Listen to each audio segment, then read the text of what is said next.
Is this episode a slow burn building to an eventual climax of a great, wonderful crescendo? Or is it just poor pacing and absolutely boring? We're going to find out today. Let's get into this.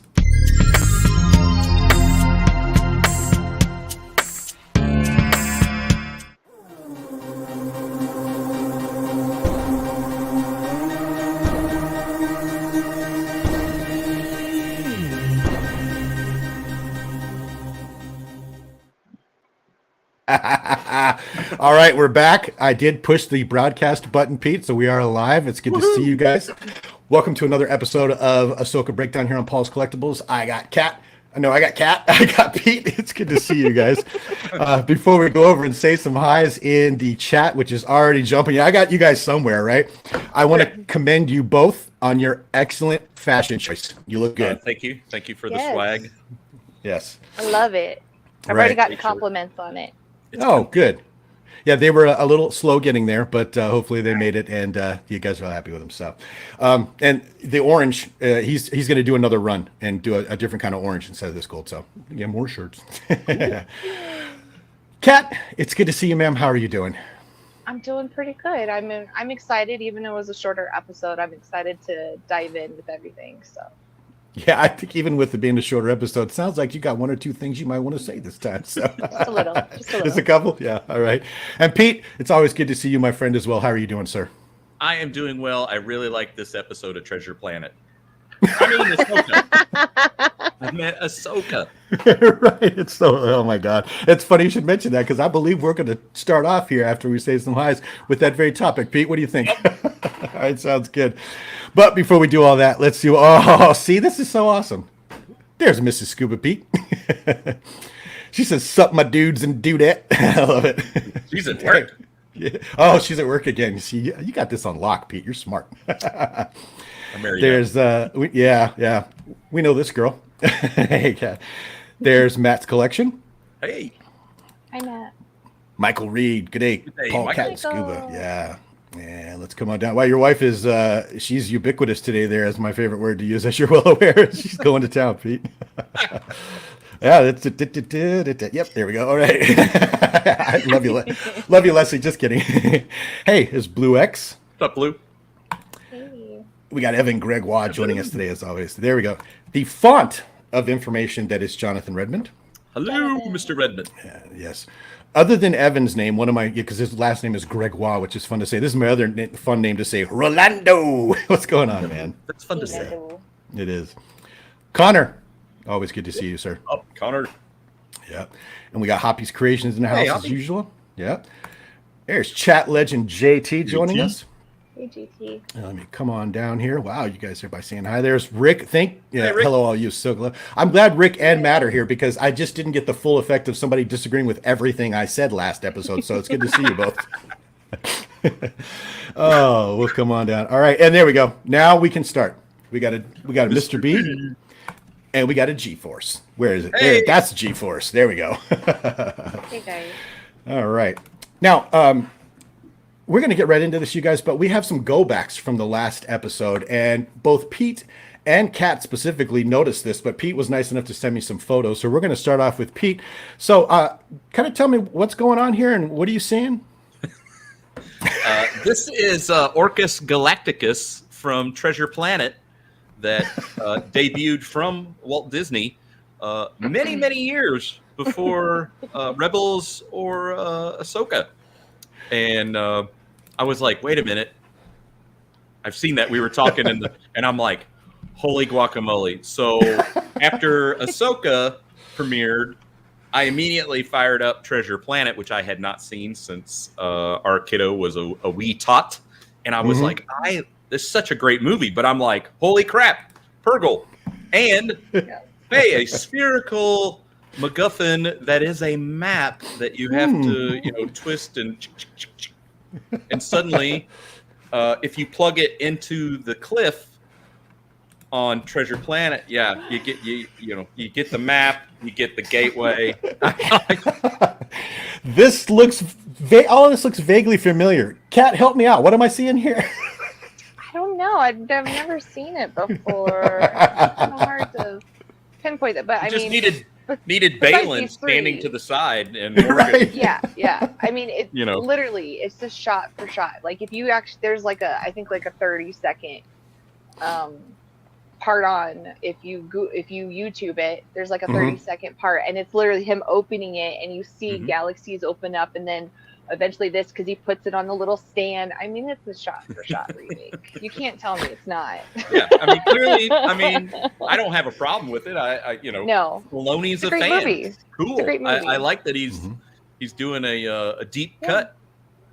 Well, that's, Pete, let's stick with you for a second there. You kind of hit on it, but so when I saw this, I was like, dang, it's not even subtle. Are you're cool with that? You don't mind that they're just like borrowing pretty heavily from past Disney stuff? I mean, everybody borrows from someone. Okay. Bits and pieces, I think, or it's in the back of your mind when you're writing it. But yeah, I'm all right with this. Kat, how about you? Because this is pretty blatant. I'm going to use that word. It is, but I mean, we see how George Lucas was influenced so much with Kurosawa. with the Jedis and the Kurosawa, and how I mean, you watch Jedi movies, or even just Ahsoka alone, and her entrance and walking. It's the same as a samurai in those movies. So you always borrow from some, or you get inspiration from somewhere. So I just like that they used an underrated movie. Right? So people go watch it. It's really yes. good. Go watch Treasure Planet if you haven't seen it, or it's been a really long time. It's a great movie. Yeah. I had never even heard of it. So maybe maybe I missed it somehow because I had a daughter who's in that age, I think the same age range as yours, Pete. So I never even heard of it. So I was shocked when Kat sent me that TikTok and I'm like, oh, that's exactly what we're watching. Like, what the what? Yeah, exactly. That's crazy.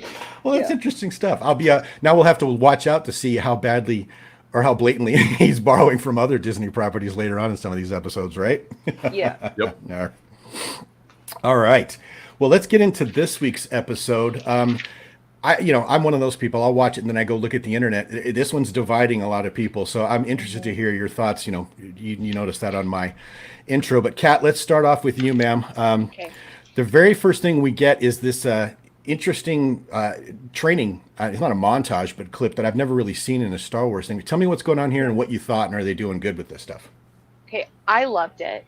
I thought it was great because it was a little bit different than that we've seen, and some of it is kind of the same in a different shot, with the blinder on. But instantly when I first saw this guy, I was like General Grievous. Like that's instantly what I saw. It's just he's got all of it. So I was like, oh, I like him even more now.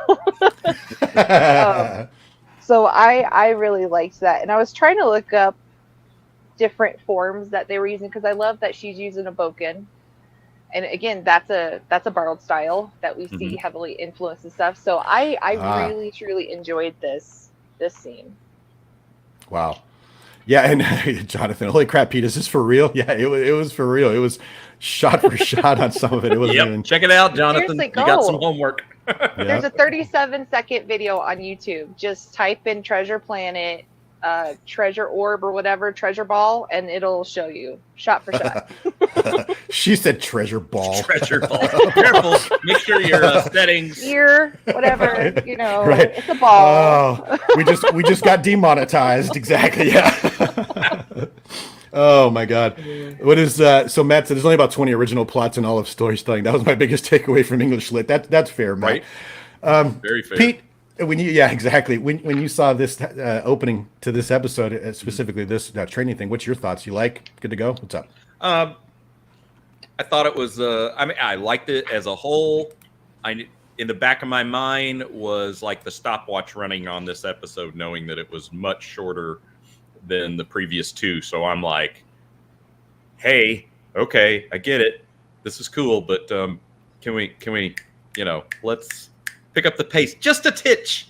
But I did like her training with the wooden sword. I can't. What's the name for it again, Kat? Boken. I'm not joking because it was back in a scene in Rebels where Kanan was training her to use the Darksaber. That they had the Bokens for a while, while they were learning. So okay, I enjoyed that kind of callback. Yeah. But I'm like, how many arms does Huang have? I'm like, what the? You know, Right, They but kinda- it's really very a grievous. feel. Yeah, Yes, very grievous. Yeah, I loved that. I love that. And I have to say though, like as it goes on, I like that it still has that feel of calling back to like Luke's training, the younglings training with Yoda that we see, but it's a little bit different. I like that it fits more of Ahsoka style. Uh-huh. And if you notice in the background, you can still see the, what are they called? What are those little Oh yeah, balls the or training things orbs are? that shoot. Yeah, I know that we there's a saw Luke specific get name that I zapped. wrote down somewhere with it, but they're in, yeah, that one. You know, you see them in there, but she doesn't use them. I love that. Mm-hmm. I love that Yeah. it's her own little thing, and then it also feels like because of that style that she says that, you know, she asks him, hey, should we try this? And he's like, no. That I actually looked up because I was like, what is that? Is that a real thing or is that some made up thing? And there's actually a movie called that. Yep. The Tales of the Zakachi or whatever, which I didn't know. And so I was watching it, and if you watch it, a lot of how Ahsoka fights is him in that. And the I way thought she that holds her was saber. yes, I thought that was amazing. And there's, I think, called the Blind Swordsman, which totally Yeah. fits with her training with him. So I was like, oh my goodness, I love this. So it was just a little extra for me that because I didn't know about it. So I also liked, you know, the bigger thing that was happening around them is that they jumped to hyperspace. yeah. So now we have like kind of this exposition that we come to know and expect out of a lot of our Star Wars is they've jumped. Now we can kind of catch up. You know, we had Luke training, what have you. You always had those discussions in Clone Wars or Rebels, you know, during hyperspace that, Right. you know, gave some more meat to the bones of the episode. Yeah. And I also kind of feel like, and this is, for me, this is how I kind of took it with his disappointment with her. He's like, yeah, she's okay, but it's not good enough. Is it put me back with Anakin training Ahsoka in Clone Wars. And, you know, when she was fighting the clone troopers and, you know, she'd get knocked out for however long, then he'd like, Right. do it again. Yeah. It's not good enough. And she was so frustrated with it, but he's all like, this is life or death. And then what happened? Because of his training, she survived Order 66. Order 66. Mhm. So to me, it felt kind of like he was kind of reflecting Anakin in that moment. It's not good enough. Yeah, it's okay, but no. So I kind of liked that part with it. I was waiting for Huang to say, like, slip and call her Snips. You know, come on, Snips. Be like, what'd you call me? Deactivated. Yeah. Right, yeah, exactly. Yeah. Really quick, you guys. Pete, we're in trouble. First of all, there's my wife. Good to see you, Sarah. Sarah. Hi. I think she might, because she's headed out to work. I think she might be in the house somewhere watching. So, second of all, our two wives are talking now, Pete. You know, where I come from, we call that a conspiracy. I'm a little worried now. So, We must be fully transparent. yes, exactly. No more lying about where I am anymore if she's going to talk to your wife and stuff. So. Oh, Guys, gotta my get your God. story straight. Right, Yep. exactly. Yes, very, very true. Kat, we'll run it by you to make sure it's believable to a third party before we try. There Okay, you go. perfect. There you go. Yeah, would you buy this? Yes, exactly right. Yeah, probably not. Pete, I want to start with you on this one, if you don't mind, sir. I have definite thoughts and opinions about the next training part clips we got, but I would love to hear yours and what's going on here and how Ahsoka is doing this. So one, we start out with how am I supposed to see in this thing? And you know, Right. obviously a nod to Luke saying the same thing on the Falcon, which was cool. But yes, again, the stopwatch is going tick tock, and I'm like, for crying out loud, speed this up just a little bit, or you know, give us a touch of the training and let's transition on. Like, I wish the scene with Wang and Ahsoka doing this were cut closer together, like literally, like she steps in, like, put the helmet on and let's do this, rather than, because I'm like, we ain't got time to, again, if this was a 40-50 minute episode, I have no problem at all, but Right. yeah, I'm like a little too slow. I don't disagree with you, Kat. In addition to what Pete talked about, this weird tapping thing, which I'm sure you clearly know a lot about now, because I've seen you've done some research on this. What's going on, and what are your thoughts here, ma'am? I didn't mind this because to me it just showed how much lacking Sabine or how lacking she is in her. Like, yeah, she's a known fighter, and the whole point was, well, you wouldn't have done that if I could see. Well, duh. That's the point with it. Right. You know, she like barely tappers and she's going crazy and can't hit anything. And like, those are cool moves, sweetheart, but I'm over here. You know, so I didn't mind it because it just really shows she is not feeling nothing through the force, which then brings up a whole other conversation. But, but I did enjoy that because I thought she was messing with her a little bit, kind of like how Anakin messed with Ahsoka. What about the scary thing, like towards the end, as she got kind of more angry, you know, and used that to focus, like she got better, and you were like, "Oh, damn." I mean, it's a fine line. So, I mean, I don't mind that, obviously. Did you? I know I'm gonna rewind just for a hot second.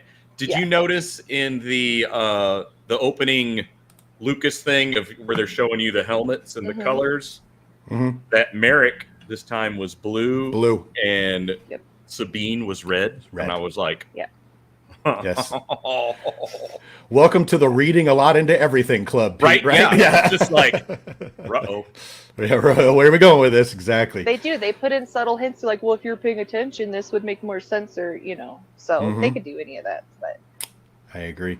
Really quick, you guys, there's Crazy 8. It's always good to see you, sir. And then I can't even read Salacious's comments. It wants a lot cat there, kid can ride a me and Lobato cat such a cuddly life. Out of your mind. Little cat. He's crazy. Love Salacious. Oh my goodness. So anyway, did we get out? Because I'm not going to lie, I did not like this in any fashion. I thought the pacing was off and the tippity tap on the shoulder thing was stupid. But like Kat, the only thing that I thought was like, oh, okay, I see where we're going. At the end, she got a little angry and we're like, oh, don't go down that path. So we'll see. But did you guys get out everything you needed on this one, Pete, Kat? Okay, all right. Yep. And then we switched gears pretty significantly. Kat, I'd like to go over to you. And they, we get this. It was good to see the lady that plays Mon Mothma back. Although this would theoretically be after Return of the Jedi, which means this woman is aging beautifully. You know, I don't know what kind of Star Wars medicine they're using, but she's awesome. You know. Yeah. Exactly. Yeah. Beauty. Yes. But we keep this, and Matt's Collection said this in one of the comments, and I thought it was a great way to put it. We keep getting this hubris from the New Republic. First of all, do you like the way that storytelling is going on that, Cat? And if so, and if not, what's your explanation for why they're so damned arrogant and don't want to help or get anything done? I mean, it's whoever's on top is always arrogant. The Jedi, temple and the masters and stuff, how arrogant were they talking about the Sith? Well, the Sith haven't been around for 1,000 years. You're crazy. They couldn't come back. They're so arrogant and blind. And then honestly, that dude that was giving Herod some issues, clearly he's a bad guy and he's trying to cover over. So of course he's gonna be like, you're just upset because Ezra's dead and blah blah blah. Like, I think it's the classic. You are so you're so wrapped up into, you really think that nothing's going on. You literally had what did they have in the shipyard last week? The hyperdrive or whatever. Yeah. From a superstar destroyer. The superstar destroyer. And then you had enemies in the control room, and you still don't think there could be a bigger issue? There's Imperials at every level of government, as we were reminded. That she said so cavalierish.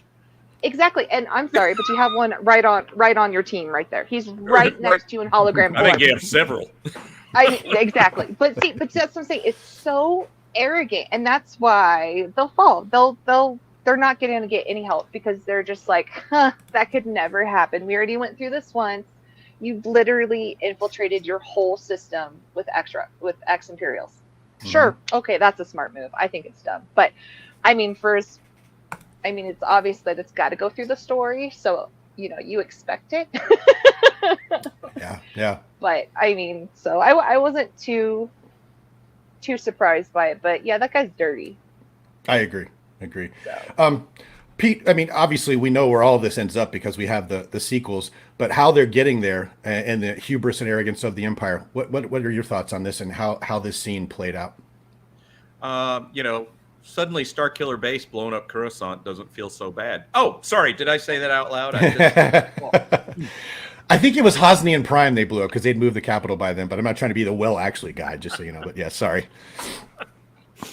Can we say, before they even got to that Hollow meetup, I liked that opening scene with all the ships, and you had the A-Wings in formation. I was like, yes, A-Wings. Yes. Good stuff. I actually wrote something down about that. I saw the Hammerhead Corvette, yes, which I know from Knights of the Old Republic, and because I was watching it, and then because you only see the back of it, and it's got a very distinct front. Yep. So then I was like Googling like crazy, was that really it and stuff? And so I got really excited because I love that little stuff from the games and other stories. Like in Mando, he had the vibro knife. You've never seen that in a show. In a game, I had vibro knucklers. So I like the little added stuff.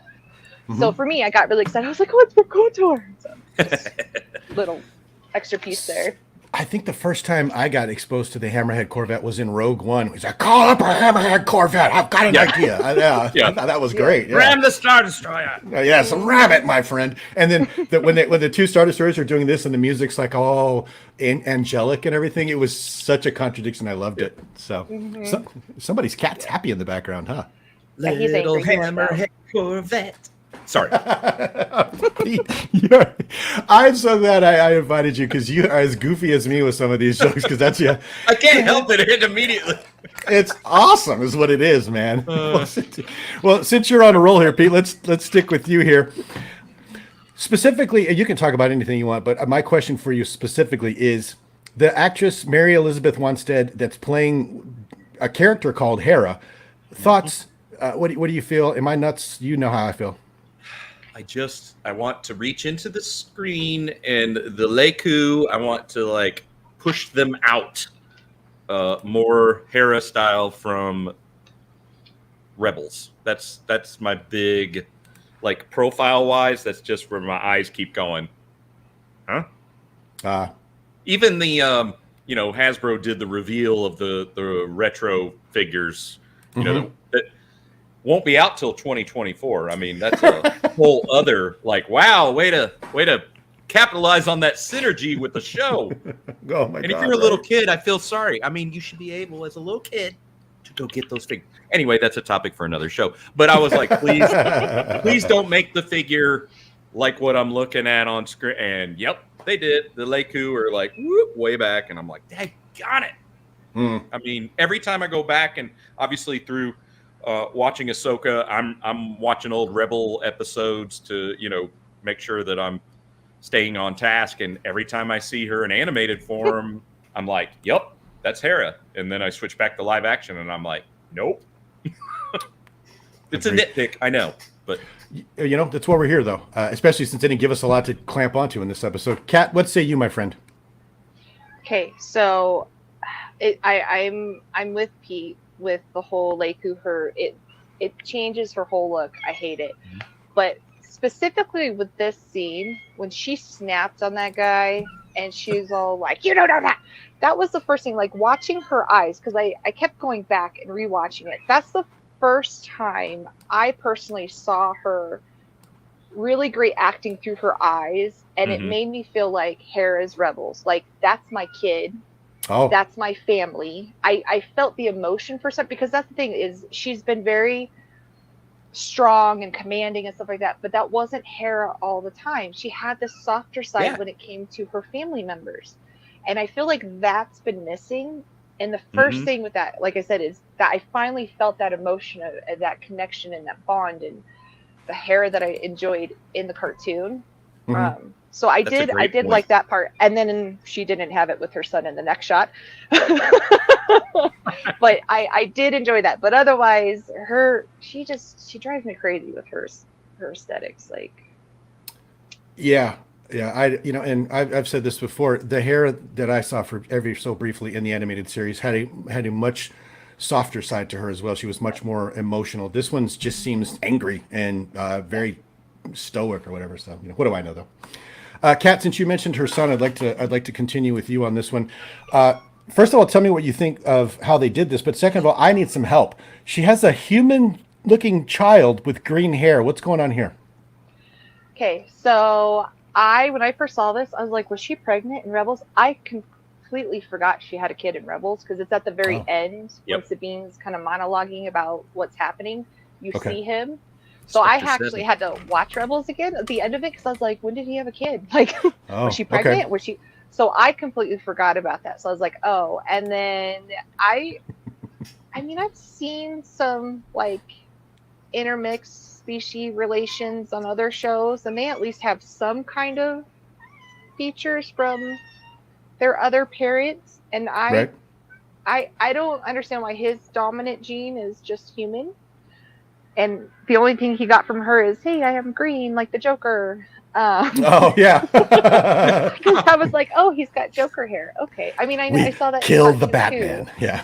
Right? I so serious, Mom. Yeah, exactly. Yeah. Batman. But, and Batman, yeah. Sorry. Right. So I have no clue about that because I don't know why he is not some kind of other attributes from his mom.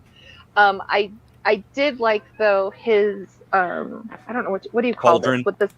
Oh yeah, so it looked like a smaller version of his dad's that he had. So I liked that little tribute to canon, as he kind of like, oh, I want to be like my dad, because he clearly said, I want to be a Jedi. I like that little tribute that he's like, oh, I'm going to be like my dad, so I'm going to make a smaller version. But I swear, with her acting in this part where that little, I want to be a Jedi, Mom, I swear she kind of was like, yeah, okay, cool. And then she has like this moment where she's thinking of him, but to me it's like dead. Right. Like she was more emotional, and you could feel that when they talked about Ezra dying. But I feel like the actress lost it a little bit when she's thinking, like, I don't know the disconnect for me it was of how could she be so passionate about Ezra, and then for me her acting right here, I was lost a little bit because we saw how amazing they were together in Rebels. So I was a little upset with her reaction because I felt like it could have been a little more feeling and loved like Hera was in the cartoon, especially with her husband. I mean, so her dad is Kanan. Then is that what you're saying? Yes. Oh, okay. See, I didn't know that. Okay. Oh yeah, they canoodled a lot. It wasn't right out said, but they canoodled. You could tell. Ah. Pete, yeah, I think canoodling. I like that word. That's anyway, we're not going to touch on the balls thing. Pete, so why not? What? Yeah, well, exactly. She said balls. Your thoughts on this whole scene and how she's interacting with her kid and his design aesthetic? What do you got for me, sir? Well, yeah, Jonathan made a great point. It is just doing a live action version of how we saw Jason Syndulla at the end of Rebels. So I was okay with that. But yeah, it is a quite interesting comment on genetics. Like, really? Green hair? Okay, that's it. Yeah. Hera is very, like, she went back in general mode, with her, like, arms crossed and, like, I don't know about you, but if I'm talking to when I talk to my kid, when she was that, half pint, I was like down on her level, like or she brought in close, or she's sitting on my knee, something other than, I'm a general. It's good to see you, buddy. Yeah. I want to be a Jedi like my dad, and she's like, and cool. So I just didn't get. There was no chemistry between the two of them. I didn't. That kid could have been anybody. That's what I got out of it. I'm like, it was a little too cold. Agree. Right.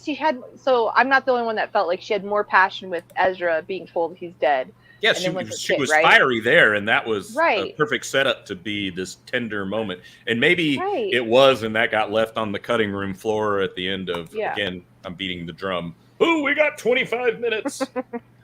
But it wouldn't have taken, it could have, like you said, getting down on your kid's level, it makes it so more impactful because you're not looking down you're looking right at them. And I think maybe even just that simple thing, she could have still had that line, but maybe it would have made more of a connection and an impact for me. But I felt like it was just dead, and we're going to try to be kind of oh yeah, your daddy. I mean, but it wasn't. there felt like a greater connection between him and Chopper. Yes, it was. There Right. was. Like there's Yeah. they're pals. Yeah. Yes. There's chemistry. No doubt. And I will tell you guys right now, unless something significantly changes with Mary Elizabeth Wanstead, that's going to be the thing that sticks in my craw, like my grandfather used to say. I don't think she was the right pick, but what do I know? Kat, this is an excellent time to start talking about the pacing. Pete, you've brought it up a couple of times, and I get we have to have some exposition. Am I wrong? Are we moving really slow and there's a lot of standing around and talking and being stoic, or are you happy with how they're pacing? And then kind of segue into what we're talking about here in this scene. What do you think, ma'am? So I honestly don't have a problem with the pacing. Like I kind of looked online today and just wanted to see what everybody was feeling. And it's either you loved it or you hate it. I wasn't seeing a lot of in the middles with it. And the hating part was, we got 30 minutes of nothing. For me, and they're like, oh, it's just a filler episode. People are saying that about Book of Boba Fett. People are saying that about Mando. I never felt that way. So I'm on the other end of the story. It's just, to me, it's a little part of the story. You're seeing the background of things. I like seeing extra background stuff because to me, it adds much more to it. So I'm completely fine with the pacing. I just wish it was longer because I never feel like 30, 35 minutes, whatever, is long enough. The first 2 episodes, I thought those were perfect timings. It didn't drag on. It wasn't wasteful, or anything like that. Like, I thought those were perfect. You have plenty of episodes you're going to do. Come on. I mean, there's been shows that do like, oh, to be continued for the next episode order. You can still leave it on a cliffhanger and not ruin, you know what I mean? Not ruin it for the next episode. So you can still put more in there. So I just felt it was just not enough. I'm glad. I'm glad to hear that, Kat. As far as the pacing argument goes, because it seemed to be pretty polarizing this time. There was people like me who were like, "What the heck are we doing half the time?" And then you're like, "No, I like it." So that's good to hear. Yeah. Pete, you've mentioned the clock is ticking a couple of times, but in a grander scale, what are you thinking about pacing and why we're getting all this interspersed talky talk? In the grander scale, I'm okay with it. I guess I need to temper my, there's going to be season 2, season 3, Ahsoka. It's going to happen. I can see it happening. I think so. I think so too. Yeah. Okay. Yeah. This is. Then they don't need to rush. she's a star character, and I think they're gonna, good or bad, they're gonna milk it for all it's worth. Yeah. Yeah. But I did enjoy the sake cups. Right. I thought that was a cool touch. I'm like, well, as long as we're we're doing the whole ninja thing, Japanese nods, Kurosawa, the whole bit, why not be drinking out of the sake cups? But yeah, somebody, was it Jonathan, it was like, hey, they didn't clean the floor before they made it a table. Right. Yeah. He brings that up every time. He's like, this is disgusting. That's in the deleted scene. It's a micro band. Yeah. Right, exactly. But I like that room is multi-purpose. Like it's not it's not wasteful. Yeah. Mm-hmm. Yes. Now, can I just say that I don't think I'm alone in this point of view, but I might be. I have tried harder than Sabine ever did in that scene to use the force on a cup. Am I alone in that? Oh look, there's a remote. I could get it. Hold on. Like, I'm not the only one that does do that, right? Like, I put more effort into that. Give me a few decades, I can move something. Just let me train, apparently, with how this is going. But she put no effort. So, I mean, I'll train with Ahsoka. Just give me, 20 years? 10 years? And I will try to move the Force, because I'll put more effort into it. Just saying. It would have been funny if the sake cup had went like, Or like even better, really do suck. As she walked away, it moved a little bit or something. Like I can even move myself, woman. Yeah, exactly. Yeah. You're really bad at this. Yeah. Oh my God. Yeah. And Matt. He's over there. Yeah. Oh man, that was, and I love how at the end of it, when she gets called into the cockpit, she's like, "Wow, you win this one." Well, you guys have seen the posters that have been coming out that see Ahsoka at the bottom, and it's got each of the protagonists and antagonists. There was a mock, a funny one made up today, and it's just the sake cup as one of the antagonists. I got a kick out of that. That's great. So, yeah. That's great. Okay. Well, Pete. Actually, Kat, this is Yes. a specific side that you asked me to bring up for you, so I'm going to hold off on you, Pete, but I'll have you weigh in after. You asked me to put this in because it reminded you of something that you specifically wanted to talk about. So the floor is yours, Okay. ma'am. So I like I said, I would love to take credit for this little find, but I can't. So I just have kind of a question with this. So when he's talking to her and saying like, she's horrible and all this kind of stuff, he literally says that there's only been a few Mandalorian Jedi. Mm-hmm. Few? We know of one. What other few? Yeah, I don't. Because we only know of Vizsla with the Darksaber. Now, he originally has the Darksaber, so does that mean that there's other Mando Jedis with lightsabers out there somewhere? Who? Where? Because not in any Star Wars, whether you agree with the site or Wikipedia or any other things, have I ever heard that there was another Jedi Mandalorian besides Vizsla? For me, that was kind of like a whoa moment. Like, did that completely just change the whole story? Like a little part of. Oh. So I know it's kind of useless because this is about Ahsoka, No. but for me, that took me back hearing that because we only know of one guy. But according to this guy that's been around for centuries, no, that's not the case. There's been a few of them. Who? What? Where? What? Well, Kat, I want to stick with you was- for just a second then. Yeah. You still there? Okay, yeah. Yeah. Let me stick with you for just a second before I go over to Pete, because you just made me think of something. Is this, because apparently all these shows at some point are supposed to merge into a final movie or something, is this them starting to pull the Mandalorian season in, and we might see aspects of that, do you think? I mean, doing that would make sense. Because to me, they just opened up the floor. By doing those just simple 2 words, there's only been a few Mandalorian Jedis. Mm-hmm. That completely changes the game, and that should weave things in. Marvel does it perfectly by saying certain things or doing certain things that you may not catch or it's not in the forefront. For me, this was one of them. It's been overlooked, and all of a sudden, this is their way to connect Mando with it as well. Got it. Really quick, there's Michael Hendrickson. Always good to see you, sir. Hey, Thank Michael. you. Yep. Mike's old school. Pete, what are your thoughts on this whole matter here and what I just brought up as well? It's fascinating to think that in the past there was other Jedi before Vizsla. No, sorry, that was a bad pun. I love you, Pete. Honestly, I didn't That's take fun. it as shockingly as Kat. I think I just kind of, well, I know about Vizsla and the Darksaber. Okay, moving on. Well, and Matt makes a good point. Does Grogu count? I mean, he's technically a Mandalorian, even if is he's part of the Yoda's. clan. Yeah, right, exactly. I mean, and they've gotten crazier. Rolando, they made a Wookiee Jedi. I actually have the action figure somewhere too. So, specifically though, Pete, do you think this is an excellent way for them to start tying in some of the shows so we start get that crescendo moment in a few years, or what do you think about that? I think if they're smart, yeah, they will take that very successful Mando property in Ahsoka and let's bring those together in a cinematic form that all of us can go to the theater and feel good about and enjoy. Right? Yeah, we'll see. That's Maybe. for sure. Yeah.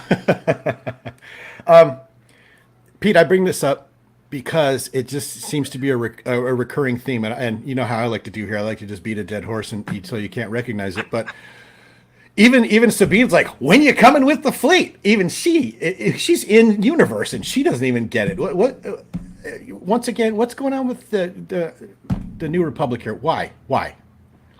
I like that the New Republic isn't. I think it makes for a much juicier story. Them withholding any kind of support, but I mean, can't Mon Mothma just maybe a little sidestep like we're still going to do something? I mean, she's just that's kind of been her thing in the shadows leading up to the big rebellion was like, well, I say this when I'm, in front and being proper, but behind the scenes be like, you'll have everything you need. Aha. Yeah. But I'm glad that it wasn't just a rubber stamp like, sure, we'll send some ships. I mean, I think that would make for a much more boring story. So that's fair. Matt, the New Republic would know a threat if it fell out of the sky, landed on their face, and started to wiggle. Yeah, Amen, we brother. don't want trouble. We don't want to fight. Right. And they got blown up on Coruscant, Hosnian Prime for their trouble, for sure. Kat, I know you mentioned this earlier. Pete, that's a good way to look at it. You're kind of happy that it's a struggle for them at every step. Kat, what about you? What are you thinking about this absolute malaise from the New Republic? It's driving me crazy. So to kind of go on with that further, like with how Mothma, as you kind of said, you would think she'd be doing something on the side. I kind of looked at it. Is she afraid to do that because she's Chancellor now? Is she, because she got, elevated. So is she so afraid? Like, is she forgotten what she went through with everything? Like, is she kind of like, no, I have to back off now? I mean, look what she did in Andor. And the secrecy and the threat that she went through there. Did she forget all that? Right. And then, and then with the scene Hera talking back with the people, and she just said, were you in the war? No, you don't. So it's very easy to also make decisions when you're not dealing with that stuff right in your face. It's easy to say, well, no, we're going to do this when you haven't been in the middle of something and you have no idea. It's one thing to say something, but when you're in the middle of a battlefield or whatever, that can go south and you have to change plans. So I like that aspect of like, no, it's fine. But I mean, I also think the guy's dirty, so he's gonna say that too. Sure. But no, I think I kind of got the feel is, oh no, because she got upset with Hera, even though Hera kind of got upset. But you went through so much. Why wouldn't you kind of be like, well, let's meet you halfway, take half the fleet, or do a little bit of this, or like you said, kind of something on the side, like we'll talk a load. But it kind of felt like she was afraid, like, no, I have this new position. All of that's shut down now. All is well. So, yeah. Right, yeah. Nothing to see here. Yep. Really quick, there's Gilster. It's always good to see you, Gil. Hey, Gilster. Hey, Gilster. And any comment that starts off like this, I got to throw up just to see what they're saying. I disagree, Pete. A franchise's villains only work when they have competent enemies. The New Republic is so weak, so us beating them just doesn't build the bad guys up at all. That's certainly another way to look at it, for sure. And I will continue to say it's difficult. I know, because we all know where this ends. There's no New Republic in the so I totally get it. And then I see a new name pop up here there's Bruce. First of all, it's good to see you. Thoughts on the many people hating on Ahsoka, basically saying everyone is force sensitive, even though George Lucas said that everyone in the I think Yoda said it best. It surrounds us, it binds us from the rock to the tree to you. So it's a good point. Yep. And there's Kenneth Bird. Let's get on down here before we move on, you guys. Yeah, I can't pass up. Just try a little bit more when you're trying to force move a cup. That's all I'm asking. Just put a little more. Yeah, sell it. Sell it a little more. Right, exactly. Here we go, Matt. Kat, you're trying to compare pre-OT Mon Mothma with? Yeah, that's exactly what we're doing. Yes, we know. Yes. Yep, I am. And I'm 100% Matt. I'm actually shocked that she has turned into such a politician compared to what she used to be. Look at Mon Mothma. Right? Yeah, he's got a point about Rogue One too, though. Yeah. Yeah. But she smiled when Aratus took the fleet there. So, yeah, you know what? I think one of the things that we're getting from this for sure is that Mon Mothma is a much more layered character than we've ever gotten before. Would you agree with me on that, Pete? Definitely. Yeah. Yeah. I think she's way more complex. As a rap, we got a rapping face. That's awesome. He said, "What's going on in here, Mama?" He's like, "I'm not disturbing you over there." I'm like, "If you're in here, you got to be quiet and sit still." Okay, and then he showed his face. Right, it's like I got it. We got a Rafi sighting. We're good to go. Yeah. Well, Kat, since I've got you, I'm going to refrain from giving you my opinion, but this. Why? The space battle. Yeah, the space battle. Yeah, and obviously we're going to get to Ahsoka, but just the fly around. Nobody can. What did you think of the space battle itself, Kat? And did they do well with the graphics and stuff? So, I actually didn't mind it. I have a few things. So when I saw, why do I always forget her name? Shin. Shin Her Hati. plane. Yeah, Mhm. Shin Hati, and the other fighters. I instantly thought, oh, I don't know if you guys ever watched it, but Tailspin and Don Cornage's planes, they're his fighter jets that he had, because it's really big in the middle and it's just got a few wings and stuff. Like I was like, oh, it's that, and then I was like, oh, it's a tribute to Grievous's ship. Grievous's ship, yeah. Also kind of like, since George Lucas did pull a lot from the wars and stuff like that with those planes, it's definitely a fighter. So, but I couldn't get over that. I just kept thinking. So I was singing Tailspin during this episode, like this scene, their theme song, because I couldn't get past that. I was like, okay, this is. So I had to watch it a few times with it. But yeah, I didn't mind it. I know we have some screenshots of some other ones, so I'll keep those opinions to myself so far. But I didn't mind it. Oh, okay. Pete, how about you? Were you happy with the space battle? Yes, I was like, finally we get some hot action.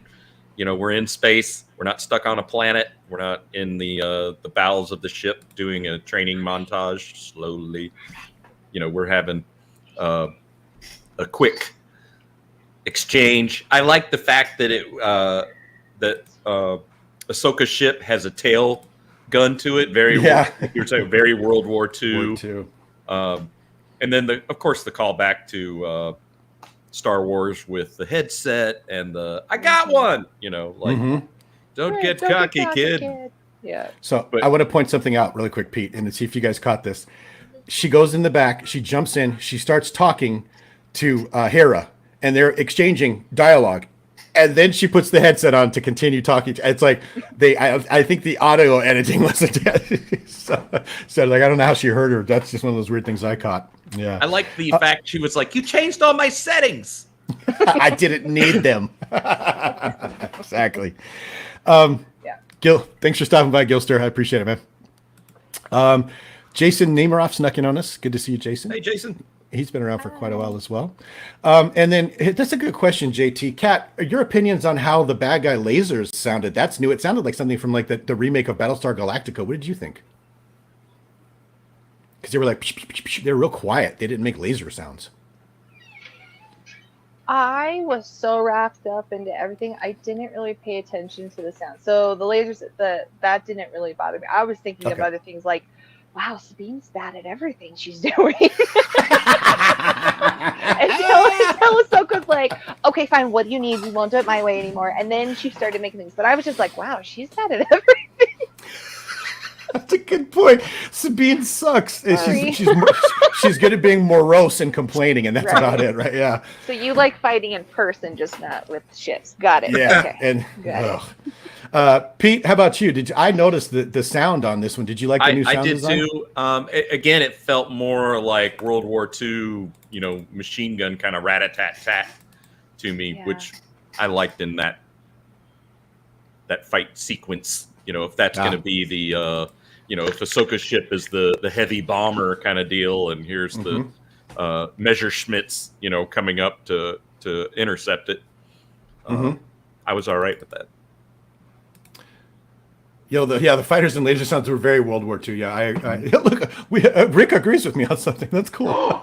Wait, screenshot that. I did. I've got to have to screenshot a bunch of these. Yeah, right. Yeah, exactly. The window.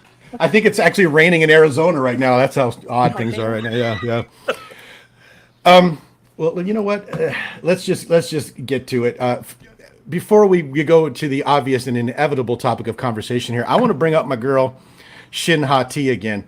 Kat, how's she doing? You still like this actress? Are they using her to her potential? Are you disappointed? What's up? No, I really like her still. I'm glad she was in this. So I liked her kind of, I guess you could say, cattiness with Morgan. Because she never liked it. She clearly doesn't like her, doesn't trust her in the first 2 episodes. And you got to see more of their back and forthness. And they clearly don't like each other. You have successfully not gotten them. Oh my God! Right? Yeah. They're coming into your sector. Yeah. Okay. Well, I still see him and it's like you missed him too. So that's cool. But Let's Right. stop being arrogant on both sides because you didn't get him first. But no, I like that. I like her a lot, and I'm excited to see more of her. As am I. Pete, how about you, sir? Yeah, this is where I totally got my Grievous vibes, where he was flying, you know, and we got to see that in Clone Wars so often, that cockpit shot. But yeah, I like I like that she's like directing the you know, the red shirts, like, all right, go in on your attack run. I'll watch. Right? Yeah. I saw, yeah, because she starts off the scene, go 2 and 3, get in there, and let me see how badly you do. Yeah. Yeah, right. I'm like, I did get a kick out of that. Typical bad guy, you know, head bad guy, like, send the minions in first, see what happens. Yeah. What was it? So sometimes the comments crack me up. Rick's like, I'll be sad when she dies. And then Matt's like, yeah, no, she's going to get stabbed in the gut and come back later. Oh, God. Yeah, right.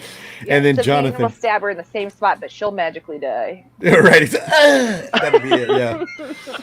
Oh, man. And then Shin, Balin, and the two droids are the best things in this show. I got to agree. They need to put the really, bad guys really in good. more. They are. They're great. I agree. Good bad guys, great droids. Yep. Exactly. Yeah. Unless she gets turned to the light side for sure. Okay. We got one more character before we get to what I think is going to be my favorite topic. And Kat mentioned her, Pete, but we get just a little bit of Morgan Elsbeth and the sassy interconnectivity between her and Shin. Hot T, what are you thinking of this character and how they're working her so far? Definitely exuded the ineptitude. There we go. Yes, there you go. Ineptitude. You know, that she's not Thrawn. She's not like this brilliant tactician, you know, used to commanding forces on every, you know, or what am I trying to say? Battle hardened. Right. She's only now on this super ring, you know, hyperspace ring, and you know, the robots are like, hey, robots, do your robot-y thing on this junk, right? You know, right. Like, shoot them. She was basically the president of Microsoft or something, right? You know, she just ran factories for the Empire, right? I mean, right, she's yeah. not like now she's like, do the protection thingy. Shoot, you know, and we have lost them. And I was like, yeah, that's hilarious. You know, and they're parked inside the ring, like, That's awesome. I'm with Rick. I wanted to see those troopers in the background too. I think it was just more of those guys with the masks that she had on her planet.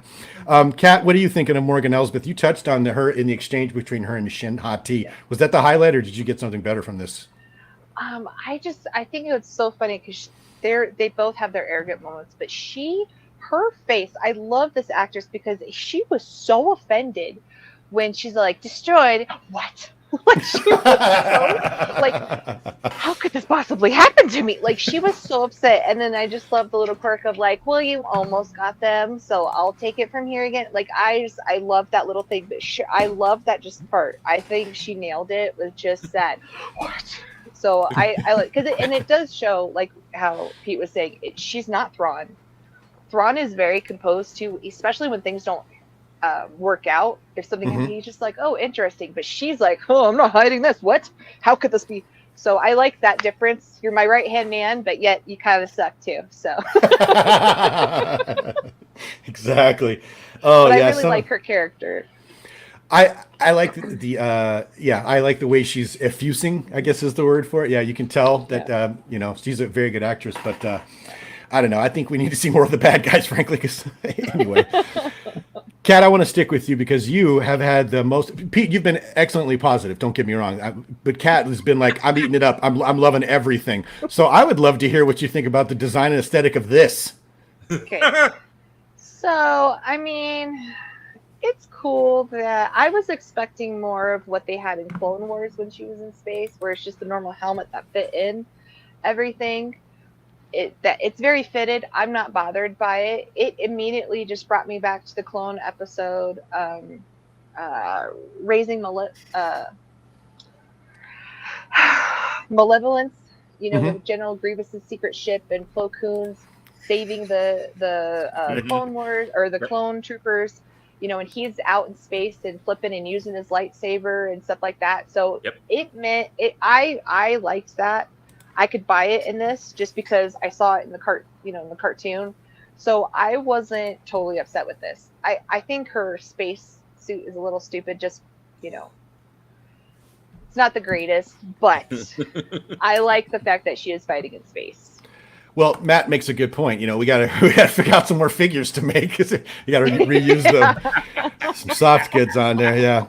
And JT, for goodness sakes, she did, man. She got into that really fast. Yeah. And it's space. That's how you use the Force. Come on. Exactly. Hey. Yep. Pete, I would love to hear, because obviously we'll talk about the fight on the next slide, but right here, I mean, when she comes out of the ship and it's wrapped around her, what do you think of this spacesuit, man? Yeah, I immediately was like, open the pod bay doors, Whang. Whang! And then I was like, oh, the helmet. Oh, I mean, I was glad that she was in a suit. We didn't go all like, I'm fine in the vacuum of space because I'm a Jedi. And right, yeah, just a CPAP mask. Yes, that's what I thought they were going to do. Yep. Oh, man. So, yeah, I was glad, the mag boots thing, I didn't mind it. I mean, I definitely, have watched Clone Wars and knew that we had exterior ship fighting by Pla Koon and other times, and I'm all right with that. I think it was cool. I thought it was kind of dumb, though, like, the attack fighters are like, just try to shoot the Jedi, not the ship, okay?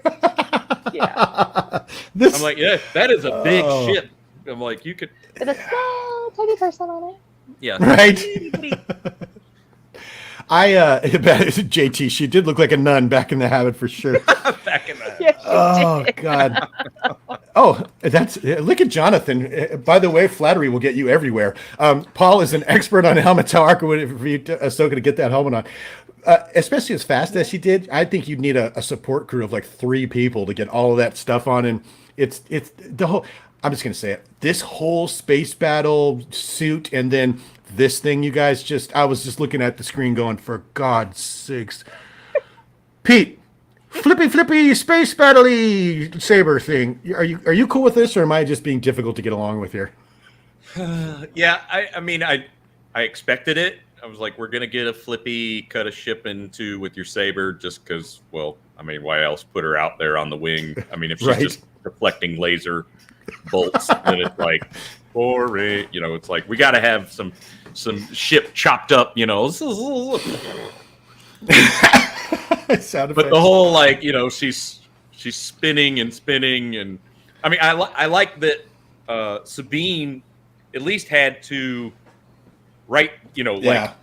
tilt the ship so the wing came up so her mag boots would, because I'm like, if she does the whole like, I've got the Force and I'll just will myself back onto the ship. You mean pull Leia? Oh, you mean Mary Poppins Leia? Yeah, exactly. Yeah. Oh, God. Yeah. Oh, which was in the back of my head. I'm like, this is at least it. better than that. Mm-hmm. That was utter shite. Right. It wouldn't have been so bad if Ahsoka had thrown her saber at the enemy ship, maybe. I don't know, Jonathan. Kat, as the eternal optimist thus far, what did you think of flippy space battle-y thing here? I mean, again, like her suit's a little bothersome, but it wasn't just like what you guys said, that CPAP machine on her. She at least had a suit on her, so Fair I mean, enough. I'm grateful for that. But I really liked that episode with Plo Koon. So to me, it just kind of made me feel more nostalgic. Yeah. Because I was like, oh, to me, it's kind of like a tribute to that a little bit. So I'm kind of looking at it on that aspect. Again, I do like the fact. Yeah, I do like the fact that she's just like, cool, you gotta now get me. So she wasn't doing the whole Leia thing of like, oh, I'm gonna do like Sidious spinning in space and coming through. Like, so I do like that she still needed some help, but I wasn't bothered by it. Great. That's fair. This is why I like doing this with you guys, because sometimes I look, but Kat's like, no, it's not that bad. Calm down, Paul. You get a glass of whiskey, you'll be fine. I'm like, oh, spinny. Yeah, Spinny. Right. I can just hear you going, oh my God. Oh my God. You're right. I was watching this going, for goodness sakes. And at the end of the day, maybe I'm jumping ahead here a little bit. We didn't actually advance the plot. Anyway, I'll move on. This is your guys' show.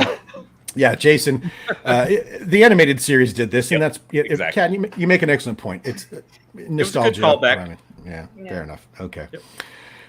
And then great. Thanks, Pete. I'd forgotten about Mary Poppins Leah, but now it's stuck in my head again. we all try to forget about that, but it's just there hauntingly. Yes. The sequel trilogy is not a welcome guest at the Paul's Collectibles household. I'm going to tell you that right now. So, Pete, Scuba Pete, you at the beginning of this were like, man, I hope we see some Purgle. I hope we see some space whales. How'd that make you feel? Yes. This was, I'm like, this episode just got freaking better. Like, thank you. The fact that they were using the Purgle to, evade the fighters, that was better than just, we're in a bank of clouds and we'll lose them, in the atmosphere. This was way more exciting, fun. I like that, the Purgle are like this, as we learned in Rebels. They're not just out in the hyperspace lanes doing their thing. Like, they're down on planets' atmospheres hanging out, oftentimes in the way of other beings' silly little fighter ships and such. So the fact that they were able to use them as a defense to break up the chase, I quite enjoyed that. Nice. It was shot beautifully as well. It was very breathtaking. So, Kat, were you happy to see these? Are you happy with the way they're using them?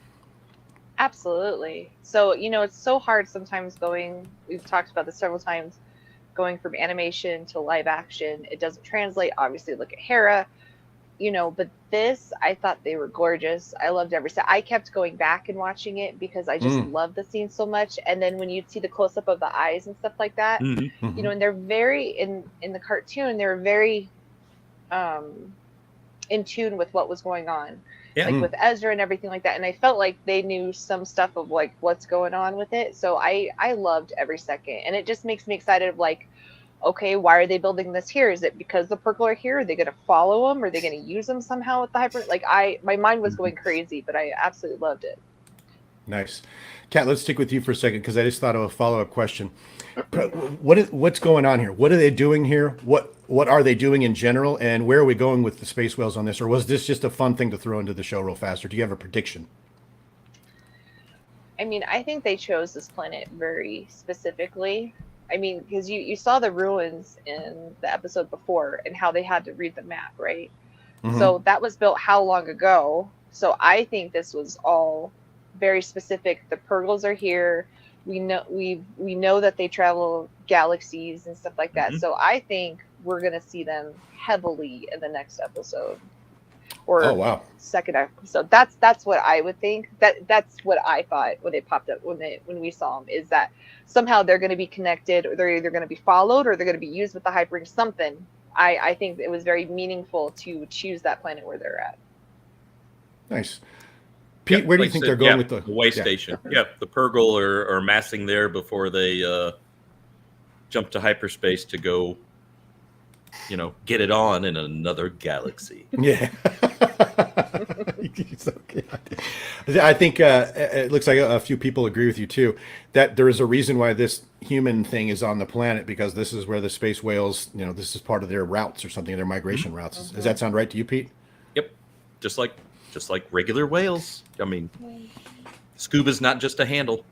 That's go to the experts, my friend. I love that. That's they're calling it a migration route, and that's how we developed hyperspace lanes. And the background we're using, that is the closing credits, the fact that those are hyperspace lanes, Kessel Run, you've got the planets that have been decoded. Lots of people have been posting that, which is cool. And then what do we get towards the end of that whole closing credit sequence? We get the Purgle, and they're starting to do the circle thing, just like the Wolves did for Ezra on, Rebels. I mean, it's great. They're special. Agree. Yeah. Well, regardless, it was cool to see them. I thought that it was just shot beautifully. It was the best visuals we've had in the show so far, if you ask me. Matt says Ezra used the Purgil to take the Chimera and Thrawn to Peridia. Morgan is going to use that monster of a ship. Oh, okay. So obviously there's a lot of purpose to why Morgan is on CTOS. Apparently, is that what you guys are saying as well? Yeah. Yeah. Yep. Yep. Cool. We know that's how Ezra and Thrawn got to the other galaxy. Was Ezra, hooking up, and the Purgle came to save their bacon, and the last thing we see is Thrawn, wrapped up in the tentacles of the Purgle, and then when they're starting to glow, and they're like, Yep. They're gone. Be interested to see how they bring all that together. And then speaking of interesting, we got that wonderful scene, and then we're right back to talk exposition again. You've said this before, but are you? It's like, let's put the brakes on the whole thing. I mean, because they hide on the planet. Shock. How are you feeling? Yeah, I know, right? How are you feeling when we just right back inside and we need the robot to explain everything to us? I'm fine with that. Like, I love this guy. Like, I love his snarkiness. I love that Sabine's not good enough, and he's just like very matter of fact. No, you suck. You got to work on it. Try harder.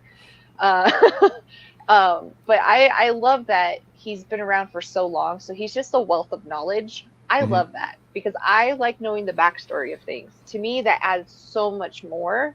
So I get all excited for it. So I love that he's like doing stuff that we already know, obviously, from episode 2 and stuff like that, or Attack of the Clones with a hyper ring that Obi-Wan used, and everything like that. So we know, like, on a smaller scale of stuff.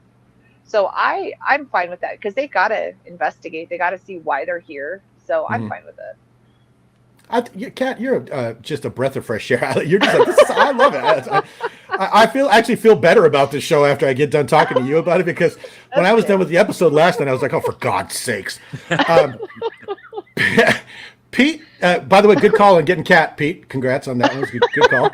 But yeah, I tell you, you're a smart man.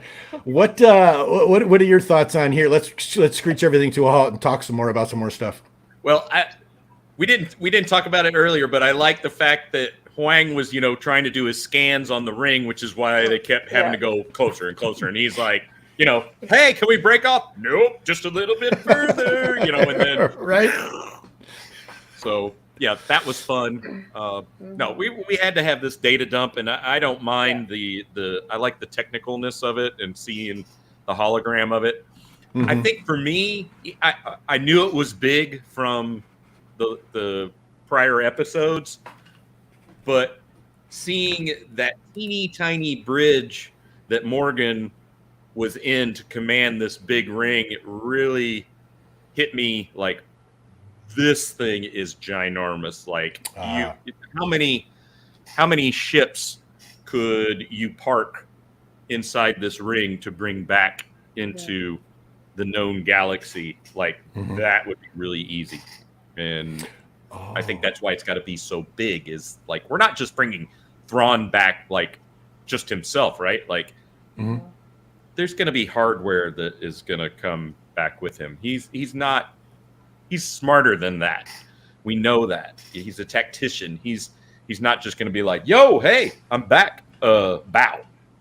No, he's going to already had been army building out there. That's my prediction. Okay. So that's a good point. Yeah, we're just not going to get him. We're going to bring a fleet of people back with him. Yeah. Okay.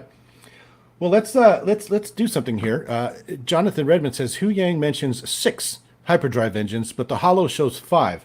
Well, let me zoom in on it here a little bit, because when I see this, I see 7. What the hell do I know? I see 1, 2, 3, 4, 5, 6. Yeah, I don't. And then Kat, Pete, anybody? How are you counting? Unless they bring out one of those nice books, where it's drawn out for me, or where I'm like, yeah, I don't know. It looks like 7 to me. It does look like 7. Yeah. Okay. So, I mean, I am crazy, but this isn't the reason I'm crazy, right? I mean, it looks like 7. Okay. Yeah. We're crazy too then. All right. Yeah. Like, yeah. Okay. I'm sure next week we'll say, no, this is that part. This is that part. Yes. What we know now of the ring. We'll take it apart and tell us why we're wrong. Welcome to my life, Kat. Yeah. Oh my God. Yep.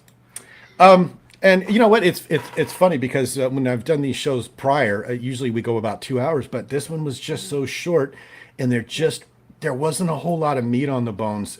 So we're literally, after they talk about hyperspace rings and everything like that, we just get a quick, it's almost like a cameo of Balin's skull. Pete, did it bother you that we didn't get more of this guy, and he just says one line? Where were the wipes like we had in the first couple of episodes where we had multiple things, happening at the same time? Like Balin's just been sitting around the cliff like, yes. Right. How's it going up there? Hello, is this thing on? Right. Excuse me. Anything? Excuse me. Hello? Yeah, because I really like him as a character. I want to know more about him. So yeah, I think we should have had a lovely Star Wars wipe to what he was doing, communing. I don't know, something. Right. Be evil. Kat, I'm going to go over to you in a second here, but Pete, I'll ask you a follow-up question on that because you just made me think of something really good. Would it have overwhelmed the episode? A spoiler alert, I don't think it would have. For them to have gone back and forth to what we got in this episode, but also to Balin, like killing some people to get some parts or communing or something, going back and forth. Would that make it overwhelming, or would that have added more meat to the episode, Pete? No, I think it would have added more meat, or at least have maybe him and Shin have some more, dialogue training, character, or relationship development. I mean, obviously we know the whole master apprentice thing going on, but like, if we can talk about sake cups, why can't we explore their relationship just a little bit more? Oh my God, that's a very good point. I would have, because I really, I really want to see more of this guy. Kat, am I asking for too much on this for them to have shown us what he was doing back and forth, like Pete mentioned, or was this the right amount for you? No, I don't think you're asking too much, and I can tell you what he was doing. He was looking at the treasure ball the whole time. So he was trying to. It was just a second side mission to him because he's trying to get the treasure too on the side because he's all about the money. So that's what he was doing, really. But they don't need to show that. That's like deleted scenes. He was talking to Lon John Silver. But no, I think it would have just added more to his character. For me though, when I saw the shot, I was thinking he gave off like Dooku vibes to me, like how Dooku was just kind of like watching over the droid army a few times and that kind of stuff. He was very commanding. Like he didn't need to do anything, especially whether it was live action in the movies or in Clone Wars. He didn't need to do anything. He was just very commanding. He just could stare down something and you were like, oh wow. And that's what I got from him, and I love every second of that from him. So even though we didn't get to see a lot, I still like that shot with him. But yes, I think it could have added more, him doing some more in it. That's a very good point, Kat. I like the way you put that because I got to be honest with you. If this guy was my boss, I would just do what he said. Yeah, that's right. Just do what you. Well, Sounds good to when he corrected Shin, and he's like, no, she's right with this. She goes, oh, okay. She didn't sit there and kind of argue with him or kind of look at him like you're stupid. She immediately went, okay, boss, got it, and then did what she was told. Right. Tipped the heck out the door. Yeah, no doubt. Michael asks a question here. I think it was. Yeah, here we go. So maybe you guys know more about this, or maybe we don't know in canon yet. Thrawn, does he lead to the First Order, or is he something separate and the First Order comes out of something else? Do you guys know?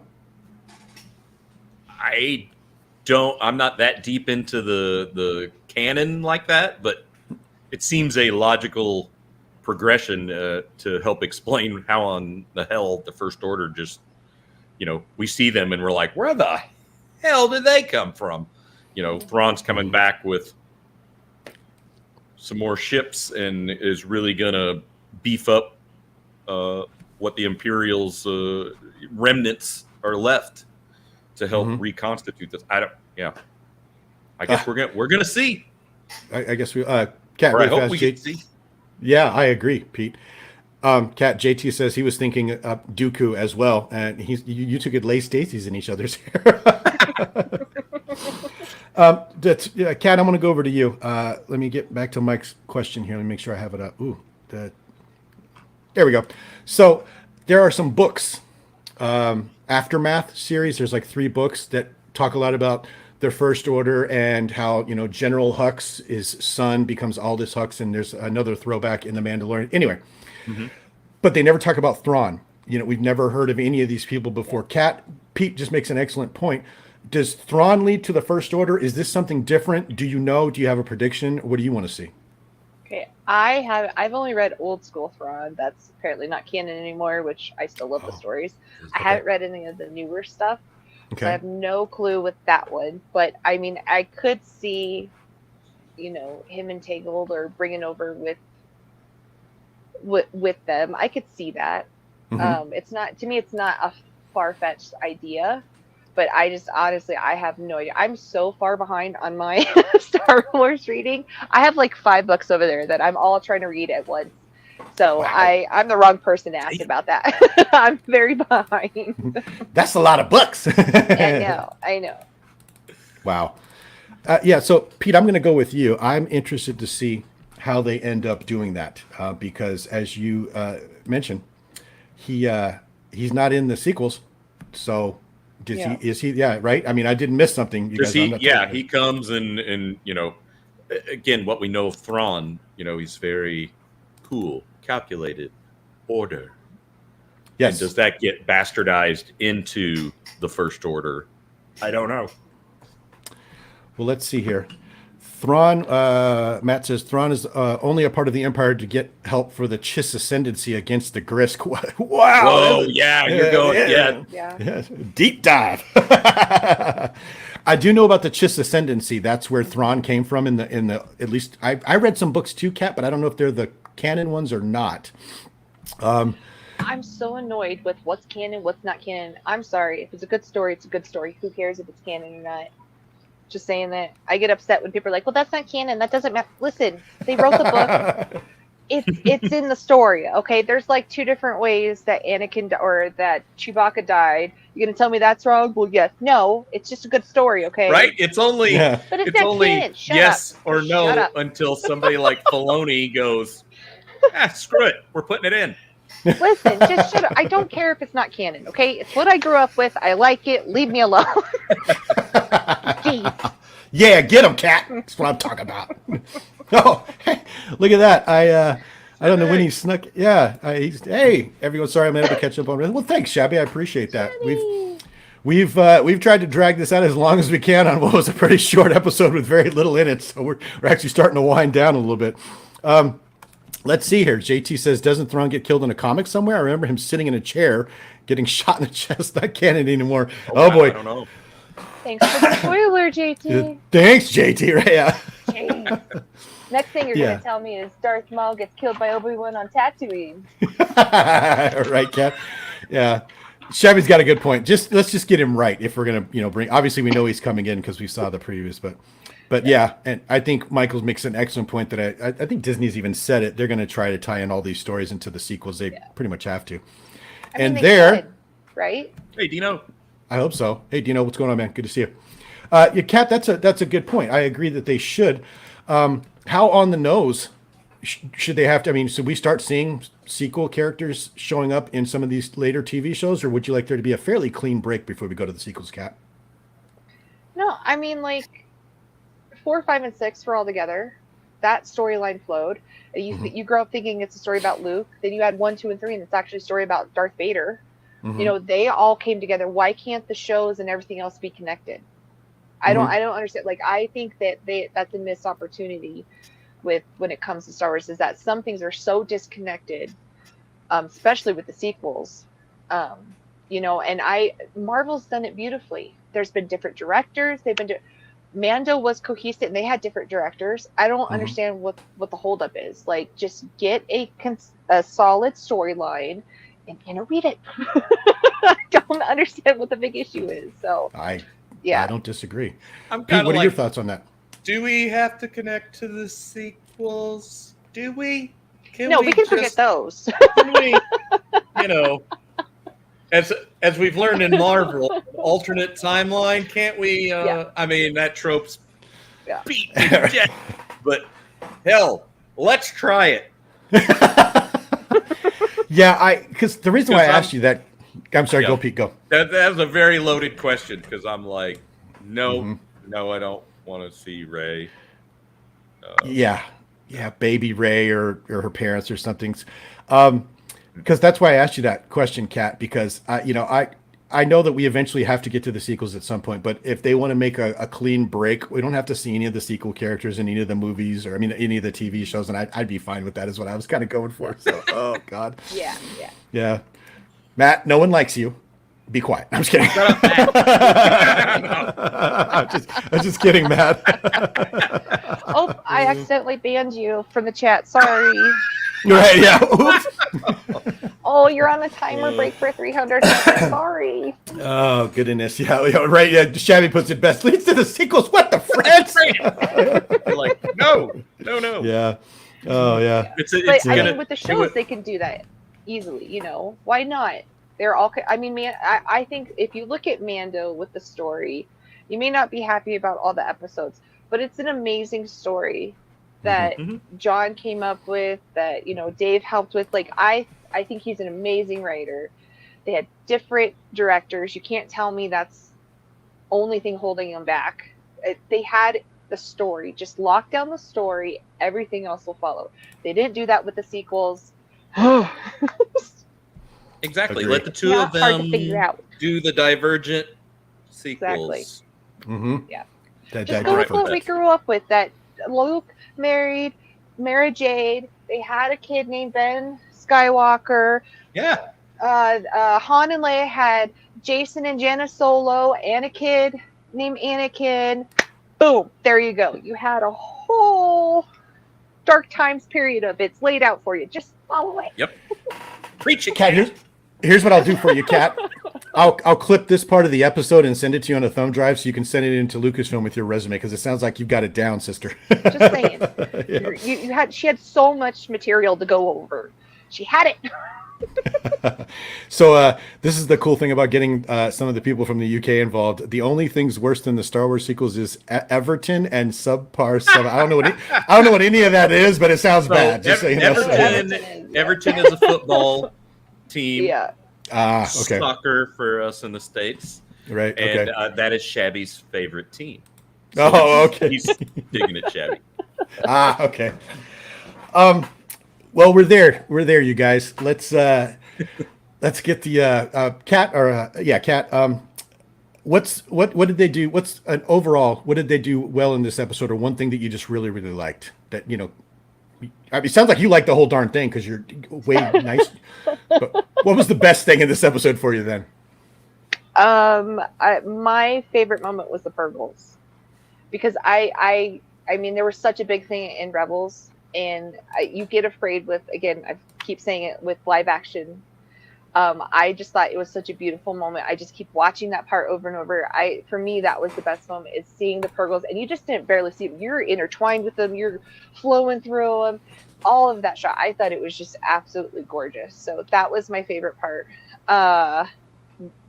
Just Hera, like, she had parts that were great, and the rest of it, just, she annoys the crap out of me. Oh, so that would be the thing in this That's episode. the bad part. That's the bad part. It's just she has disconnect with her kid, which you would think would be the opposite. She only had one true emotion, which, again, she's so much more than what I'm seeing in live action. Mm-hmm. She's so much better in the cartoon. So that's a huge disappointment for me. Got it. Well, Pete, best thing and worst thing, what you got? Best thing would be the space battle / Purgle. Yep. That was my favorite. Worst was the training montage, or I'm sorry, lack of training. Just make it a training montage and sub in, like Thompson twins, like, I like to see you do it well. I like to see you do it well. Like, give us some, okay, not 80s in there. That would pull you out of the story. But you know what I'm saying? Like, take both those training scenes and make them a decent montage, and that would have left us more room to make this episode a little better, a little meatier. Agree. I'm gonna actually you again. That's Howard Jones. That song. I'd like to get to know you well. Oh yeah, Howard Jones. Yeah. Sorry. Yeah. Okay. So Yeah. Pete's like, shut up, Paul. You get the point. No. Well, what? Work on the Camaro in the driveway. With your half shirt and your bandana around your neck. Exactly. Oh, yeah. With the big socks. My uncle. One of them. Nice. Pete, let's stick with you since I'm trying to get back in your good graces here. 1 to 10. This episode only. Where are you at, sir? I'm gonna give it a 5 out of 10. Just kind of right smack down the middle. I think that's very fair. Kat, think about yours for a second. We got some coming in the chat here. Rick agrees with you. Pete, yeah. Shabby 4. Wow, yeah. I can't disagree with you on that. Before I keep going here, Kat, you see where the chat seems to be going, and you have been the outlier in a positive way so far this episode. Yeah, this one hasn't really bothered you that much. 1 to 10, where are you at, man? I'm a 7, just because I liked a lot more with a lot of the stuff. Like, it was just hair that mostly took me out of it. So I would say I still enjoyed it.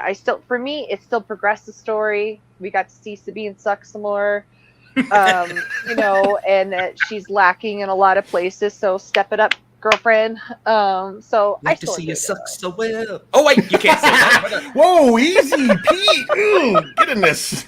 Well, bye-bye. Wow, yeah. Oh, goodness gracious. Yeah.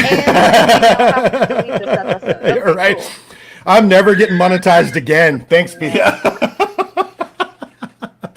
Oh, okay. So you're at a 7, Kat. You're sticking to your guns on this one. This is not as bad as I obviously thought it was. Okay. I don't think so. No. Okay. I'm glad to hear that, and I mean this sincerely. I'm glad that we have an environment here where you're comfortable to basically disagree with everybody else and go, no, I actually kind of liked it. So that's good to hear. So, plus, I think we'd all be more scared of you than the other way around anyway. So. Let's see here. Jonathan, 5 out of 10. Way too short, very sloppy storytelling, and Ahsoka's the worst thing about the show. Ahsoka's a guest in her own show. Balin Skull's taking it for me. 5 is still generous based on that, Jonathan. JT, 6 out of 10. The space battle on the droid saved it. That's fair. Let's see what Dino's got to say. I watched the episode 3 times. Fell asleep each time. Great episode. I'm just old. I'm just old. Yeah, I'm just old. Yeah, I think Dino's amongst. Well, Pete, you're in that group now too. You said you just turned 50. I think Dino's about my age as well. So yeah, I have to watch these earlier in the day. Yeah, I try to watch Doctor Who sometimes very late, and it's like, and now I've watched this episode 4 times. Right, exactly. I do that. I'll watch something and I'll be like, wait, did I watch it? No. I'll watch it up to what I've already seen, and I'm like, cool, I saw 30 seconds. Nice. Like a light. Right.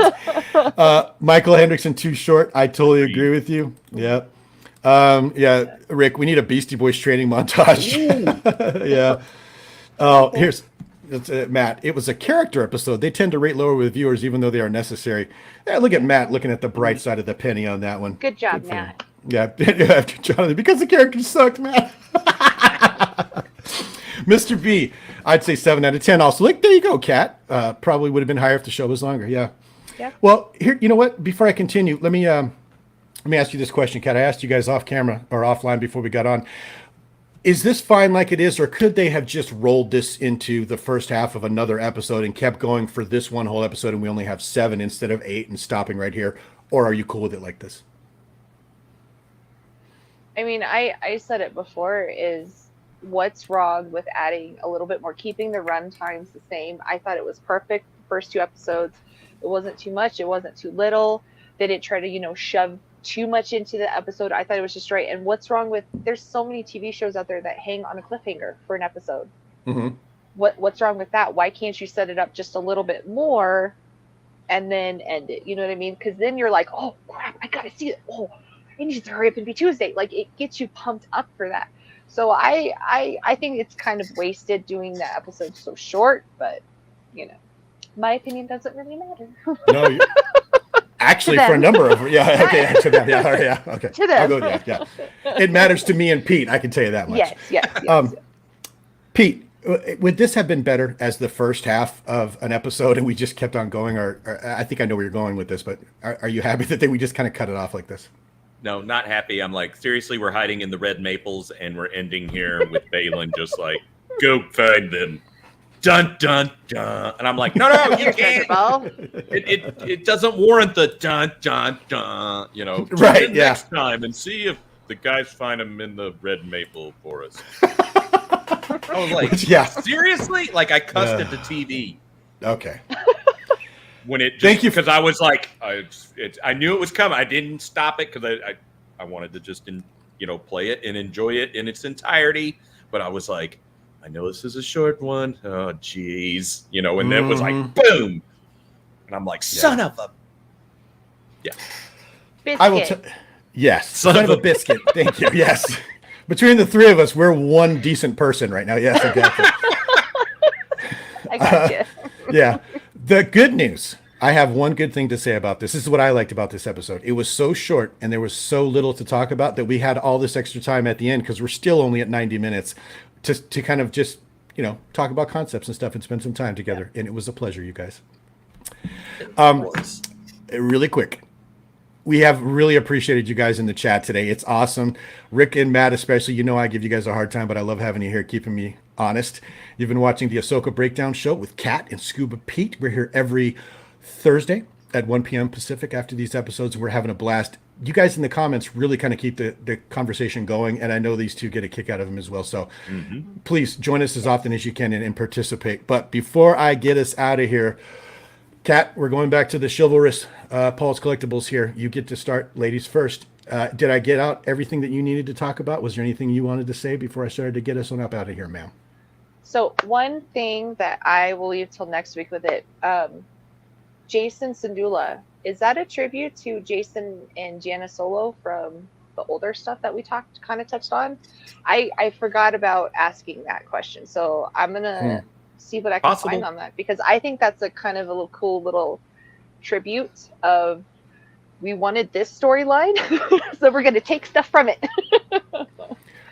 Kat, I think that's actually, you're kind of kidding, but I know you're serious as well.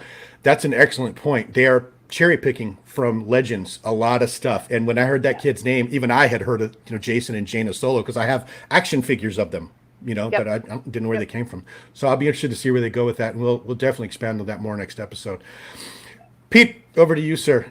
Any last thoughts, words? Yeah, we didn't touch on Merrick talking. Mm-hmm. I was like, he speaks. Oh, he speaks. Yeah. Well, you know what, Kat, you mentioned it really fast. Just we'll end with this question then, okay? Pete, since you brought it up, what is your conjecture prediction about who he is, if he's even anybody significant? Because people are saying Luke, some are saying Ezra. What say you, and what do you think get you on record? I feel like we're gonna get to find out that in some twisted way is Ezra, that he's been bamboozled by Thrawn, but how did he get back? I don't want it to be that. I feel like that's like too much of a layup, like surprise, I think I was talking to Simon, he was like, it's Ezra. It's the worst like plot ever.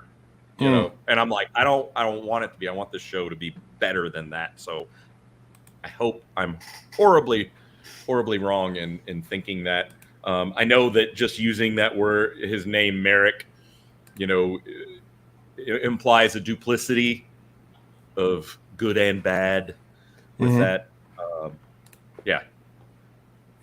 Kat, do you have a prediction you want to go on record right now this early in about who that character is, or if he's even anybody significant anyway? It could just be nobody. What do you think? I could see it being Ezra, but I will throw out a name just because I want to see him in a live action, and it's totally ridiculous, and it's not who it is, but I'll say Starkiller. Nobody. Somebody. Yeah. There's a bunch of people saying that. Yeah. Sweet. I'll just say that because, like I said, I could what Scuba was saying. Anakin, Darth Vader. You got that other half of yourself. So I could see it being Ezra. Again, I'd rather it not be. I'd rather him just be dealing with Thrawn in the new galaxy. But for funsies, I'll say Starkiller. All right. So, Pete, you don't want it to be, but you think it's going to be Ezra. Kat, you are hoping, and you're going to predict it's Starkiller. I'm going to go the outlier here. He's nobody of any significance. He's no more important than any of those Knights of Ren who they left faceless. He's just some dude. So there you go. Now Matt makes a good point. Starkiller's real name is Galen Merrick, so it's his name is really close. So we shall see. Yeah, I tell you, you guys, it's despite this damnable episode, it was actually a lot of fun still to talk about it. Did you guys have fun? Oh yeah, I Had a knew we'd great have time. great conversation over this. Excellent. All right. Well, one more time, Pete. You got anything before we go? Nope, all good, sir. Kat, how about you, man? Just enjoy the episodes. Don't be too upset. Just She's enjoy doing the Jedi the mind Star trick on Wars. us. I was gonna say, what she's trying to- You By the will way- enjoy this next episode no matter what. Get it? Smiley face. Smiley Yeah. face. I feel like she's trying to make it seem like that's a general concept when she's really kind of looking at me through the camera going, enjoy it, Paul. Exactly. Oh, my goodness. You guys crack me up. I love it. All right, then. Well, barring any of that, I am going to get us on up out of here. But thank you for everybody joining us in the chat. We hope we will see you next week. Everybody take care. Bye. See ya. Bye.